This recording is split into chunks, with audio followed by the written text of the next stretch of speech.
नमस्ते विद्यार्थी मित्रों, आप लोगों का हिंदी की कक्षा में फिर से स्वागत है।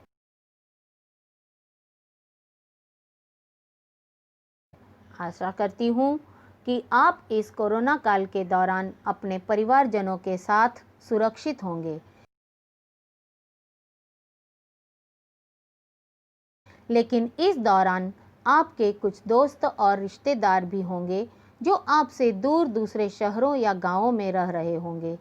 तब आप उनके हालचाल के बारे में कैसे पता करते हो? इसके लिए आप मोबाइल या टेलीफोन पर उनसे बातें करके उनका हालचाल जान लेते होंगे, या फिर व्हाट्सएप पर चैटिंग करके रिश्तेदारों का हालचाल पूछ लेते होंगे। यह तो आज के आधुनिक जमाने की बात हुई, लेकिन पहले जब अपने देश भारत में इतना डिजिटलाइजेशन नहीं हुआ था, ये सारी चीजें नहीं थीं।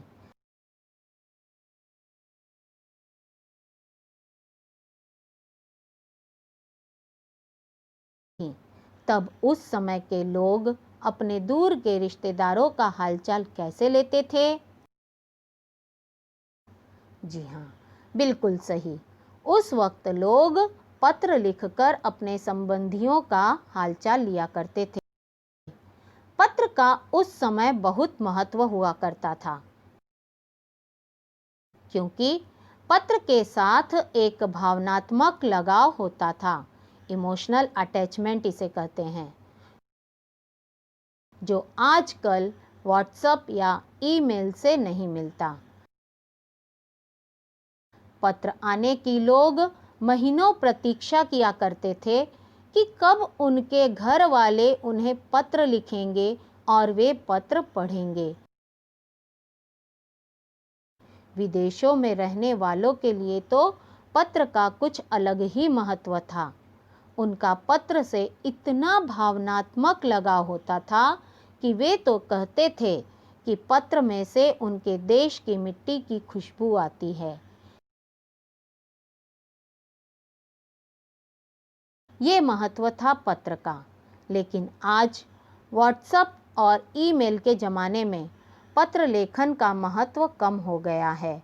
अब तो बहुत कम लोग पत्र लिखते हैं। हमारे आज का पाठ पत्र लेखन पर ही आधारित है।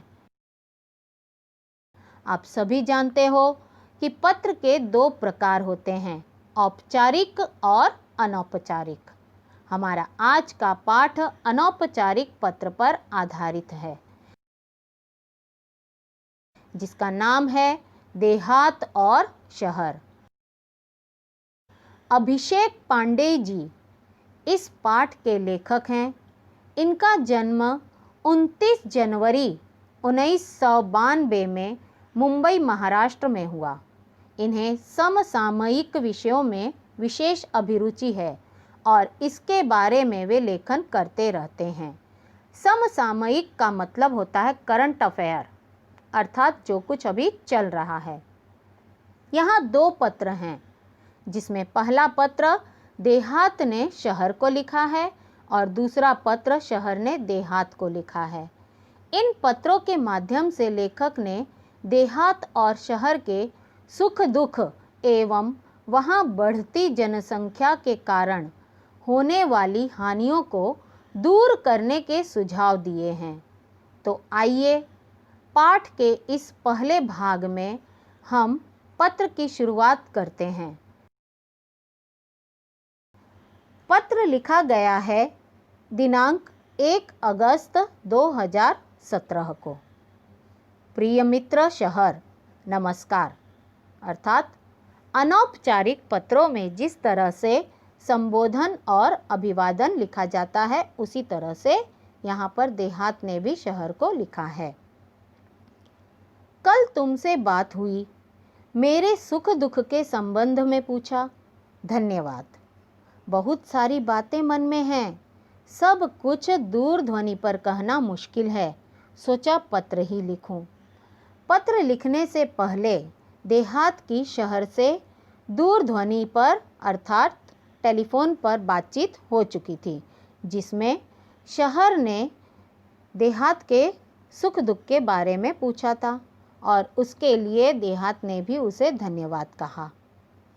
परंतु देहात के मन में बहुत सारी ऐसी बातें थी जो वह शहर को बताना चाहता था और वो सारी बातें दूरध्वनि पर बताना संभव नहीं था।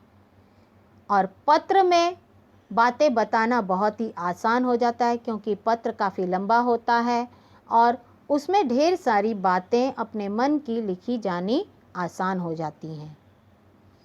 अब मैं अपना दुखड़ा क्या रोऊं, चलिए इस बार कुछ अच्छी बातें भी तुमसे साझा करता हूँ। देहात ने लिखा है कि अपना दुखड़ा क्या रोऊं। दुखड़ा रोना एक मुहावरा है, अर्थात अपने दुख क्या सुनाऊं या अपनी तकलीफ़ क्या सुनाऊं। वह कुछ अच्छी बातें शहर के साथ में बांटना चाहता है। साझा करना, बांटना। डिजिटल क्रांति का थोड़ा असर हमारे गांव में भी दिखाई पड़ने लगा है। मोबाइल के माध्यम से नित नवीन सूचनाएं हम तक पहुंचने लगी हैं। देहात ने शहर को बताया कि अब गांव में भी डिजिटल क्रांति का प्रभाव दिखाई देने लगा है। गांव के लोग मोबाइल का उपयोग करने लगे हैं, जैसे कि वाईफाई, मोबाइल, सोशल मीडिया इत्यादि के माध्यम से कई सारी नई नई बातें लोगों को अब मालूम होने लगी हैं। स्वच्छ ग्राम स्वस्थ ग्राम परियोजना घर घर तक पहुंच गई है। देहात ने शहर को बताया कि गांव के लोग स्वच्छ ग्राम और स्वस्थ ग्राम वाली जो परियोजना अर्थात जो प्रोजेक्ट है उसके बारे में घर घर के लोगों को जानकारी होने लगी है। ग्राम जन भी शिक्षा, स्वास्थ्य, रोजगार, खेती के नवीन औजारों और आधुनिक खेती की पद्धतियों को थोड़ा थोड़ा जानने लगे हैं। गांव के लोगों में अब शिक्षा अर्थात एजुकेशन, स्वास्थ्य हेल्थ, रोजगार का मतलब होता है एम्प्लॉयमेंट, खेती के नवीन औजार अर्थात जो नए इक्विपमेंट होते हैं उनके बारे में और आधुनिक खेती की पद्धतियों अर्थात नए नए जो खेती बाड़ी के जो मेथड होते हैं उनकी जानकारी भी उन्हें होने लगी है। घर घर में शौचालय जैसी सुविधा के प्रति लोग जागरूक हो रहे हैं। गांव में लोगों को अब शौचालय घर में होने का क्या फ़ायदा होता है इसके प्रति वे सचेत होने लगे हैं। इस प्रकार से देहात ने शहर को अपने यहाँ पर होने वाली कुछ परिवर्तनशील जो जानकारी थी वह उसने उसे बताई हैं। अब वह शहर को बताता है कि कुछ बातें अभी भी वहीं की वहीं हैं। हालांकि कुछ परेशानियां अब भी वहीं की वहीं हैं। पीने का पानी लाने के लिए दूर दूर तक जाना पड़ता है। मेरे यहाँ विद्यालय तो है पर उसमें आवश्यक सुविधाएं नहीं हैं। देहात ने बताया कि गांव में कुछ परेशानियां आज भी ज्यों की त्यों बनी हुई हैं। लोगों को पीने का पानी लेने के लिए दूर जाना पड़ता है और विद्यालय तो हैं परंतु उसमें ज़रूरत की जो चीज़ें होनी चाहिए वे नहीं हैं। महाविद्यालय तो हमारे गांव से बहुत दूर हैं। अब महाविद्यालय अर्थात कॉलेज भी गांव से काफ़ी दूर हैं। यह समस्या गांव में आज भी जैसी पहले थी वैसी ही बनी हुई है। तुम्हारे बारे में सोचता हूँ तो लगता है कि तुम्हारे पास अत्याधुनिक और अच्छी सुविधाएं, विकसित तकनीक हैं। देहात को लगता है कि शहर में बहुत सारी अच्छी अच्छी आधुनिक और नई नई विकसित तकनीकियों के द्वारा सुविधाएं हो रही हैं। तुम्हारी दिन दूनी रात चौगुनी उन्नति हो रही है। तुम कितने सुखी हो। दिन दूनी रात चौगुनी उन्नति होना एक कहावत है जिसका मतलब होता है कि तेजी से विकास होना। यातायात के आधुनिक साधन, पक्की चौड़ी सड़कें, बड़े बड़े शॉपिंग मॉल और 24 घंटे बिजली की सुविधा तुम्हारी शान में 4 चांद लगा देती हैं। 4 चांद लगाना मुहावरा है जिसका मतलब होता है शोभा बढ़ाना। देहात शहर के बारे में बता रहा है कि शहर में यातायात के, परिवहन के बहुत ही नए नए आधुनिक साधन हैं। वहाँ की सड़कें बहुत ही पक्की और चौड़ी भी हैं। साथ ही साथ में जो शॉपिंग मॉल हैं काफ़ी बड़े हैं और वहाँ पर बिजली जाने की तो कोई समस्या होती ही नहीं है, जिस कारण से शहर में तो बहुत ही अच्छी शोभा दिखाई देती है। कभी कभी मन बहुत उदास हो जाता है। एक ज़माना था जब मेरे यहाँ बहुत खुशहाली थी, चारों तरफ हरियाली थी, पर अब पहले जैसी रौनक नहीं रही। देहात शहर को बता रहा है कि किसी ज़माने में उसके यहाँ भी बहुत लोग खुशहाल थे और गांव में हरियाली थी, परंतु आज ऐसी रौनक वहाँ पर दिखाई नहीं पड़ती है। मैं असुविधा, बेरोजगारी, आपसी झगड़े, गुटबाजी, अशांति जैसी समस्याओं से घिरता जा रहा हूँ। देहात ने शहर को बताया कि वह बहुत ही असुविधा से घिरा हुआ है। गांव में लोग बेरोजगार हैं, आपस में झगड़ते हैं, लोगों के गुट बन गए हैं, जिसके कारण गांव में बहुत ही अशांति फैली हुई है। ऐसी समस्याएं गांव में फैलती ही जा रही हैं। यहाँ के कुछ अशिक्षित और अल्प शिक्षित लोग परिवार कल्याण के प्रति आज भी उदासीन हैं।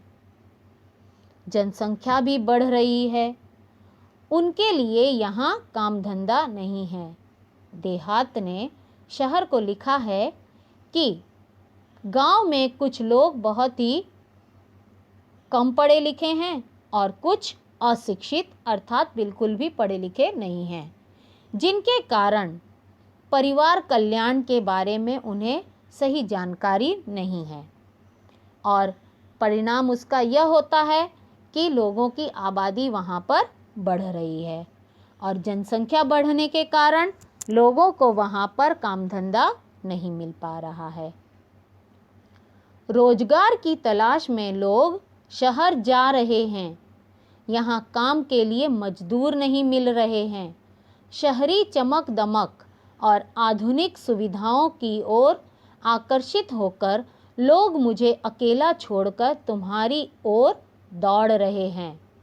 देहात ने शहर को बताया कि जनसंख्या गांव में इतनी अधिक हो गई है कि लोगों के लिए किसी भी तरह का काम धंधा नहीं रहा और लोग उसकी वजह से रोजगार को ढूंढने के लिए शहर में जा रहे हैं और जो कुछ भी काम गांव में पड़ा हुआ है उस काम को पूर्ण करने के लिए मजदूर नहीं बचे, क्योंकि गांव के जो लोग हैं वे शहर की चमक दमक में आकर्षित होकर के वहाँ की आधुनिक सुविधाओं को पाने के लिए लालायित हो रहे हैं और शहर की तरफ भाग रहे हैं।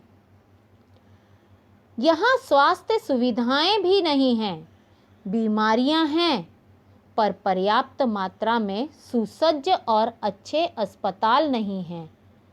लोगों को ठीक समय पर दवा नहीं मिल पाती है। मेरा परिवार टूट सा रहा है, बताइए मैं क्या करूं? देहात ने शहर को अपनी समस्या बताते हुए कहा है कि वहाँ पर बहुत सारी बीमारियां तो हैं, लेकिन किसी भी तरह का कोई सुविधाजनक अस्पताल वहाँ पर नहीं है। अस्पतालों में डॉक्टर, नर्सों और पलंग की अर्थात बेड की बहुत ज़्यादा कमी है। वहाँ पर लोग सही समय पर दवा न मिल पाने के कारण उनकी मृत्यु हो जाती है या फिर वे गहरी बीमारियों से ग्रस्त हो जाते हैं। इस तरह से देहात का परिवार जो है टूट रहा है। वह शहर के सामने अपनी समस्या को रखते हुए कहता है कि बताइए मैं क्या करूं, तुम्हारा मित्र देहात। छात्रों, यहाँ हमने भाग 1 देखा कि देहात ने शहर के सामने अपनी कुछ जो बदलाव गांव में हुआ है उसके बारे में बताया और साथ ही साथ में गांव की कुछ समस्याओं को सामने रखा है। अब हम शहर के द्वारा लिखा गया देहात के नाम जो पत्र है पाठ के दूसरे भाग में पढ़ेंगे। धन्यवाद।